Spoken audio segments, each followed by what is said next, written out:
When do you, if at all, even pay attention to what I guess consumers are saying about your show, right? Like, don't you want to find a medium where it's like you're creating the show and whoever your viewership doesn't dictate it, or do you think that nah, you maybe like to some degree you should weigh in what the people are, or do you think that kind of like sullies what it like you're just now morphing what you originally wanted to put out there? That's a good question. I feel like you usually have to. First of all, you got to do you. You got to do what you want to do. You know what I'm saying? Because at the end of the day, you are doing this. So if you don't enjoy doing it, you're not going to be doing it for long. You know what I'm saying? So like like the first thing is you got to be doing and making and talking about shit that's actually interesting to you. That being said, you also have to consider what people want. You know what I'm saying? Like otherwise you're just talking into a open void. Like, you know what I'm saying? So you do have to kind of take into consideration what people are interested in. You know what I'm saying? But not trying to be fishing off. Yeah, because like there's you know, it's funny, man. There's a couple of different approaches. Like I feel like I've always been the type of person to, if I'm gonna podcast, I'm gonna talk about the things that I want to talk about. Like, you know what I'm saying? And even us, we started this because we have these conversations with no microphones. And we was like, fuck it, like we might as well just turn the microphone on and have the same conversations. You know what I'm saying?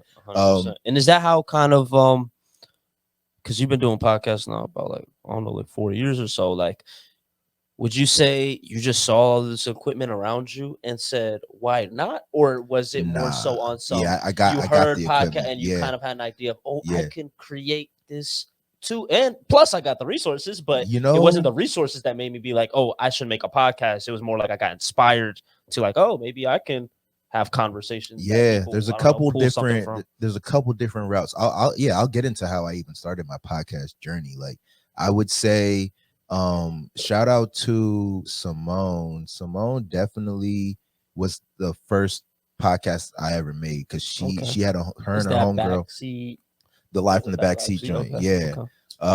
She and a friend of hers like just wanted to make a podcast. I don't even know if I really was listening to podcasts at this time. This was probably in like 2015, 2016, 2014, something around there. I don't even know if I was like hip to what podcasts were or whatever, but I was already in the groove of making content. I was already making videos pretty consistently.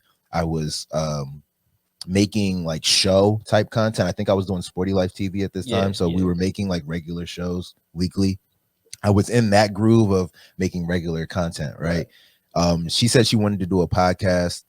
And then I'm just thinking, okay, well, it's just audio. You know what I'm saying? So like this, to me, I was like, oh, this will make my job easier because I don't have to worry about the visual. All I gotta do is just like worry about the audio. So from there, I'm just pretty much like looking into what goes into it. The first few episodes of that show were just done on her cell phone. You know what I'm saying? Like just recorded on the phone. She would send me the audio and then I would just kind of like edit it essentially the same way that I was doing with the TV show. Yeah, you know what I'm saying? Shout out to the denoiser. So that's kind of how it started. Literally, and that's kind of why I tell people, I don't really say this anymore, but I used to say people like, yo, if you want to start a podcast, really you just got to start because you really need to understand what goes into the making of it before you start to like spend an arm and a leg on equipment. You know what I'm saying? So that's kind of where we did. That's kind of what we did. We just started with, audio recordings on a cell phone.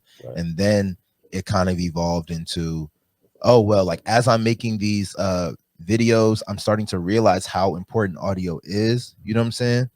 Like we had talked yesterday about how like it kind of blew my mind when you said you didn't have a microphone, because I'm just like, bro, like it's I don't know. Like I just never thought that was the case. You know what I'm saying? Early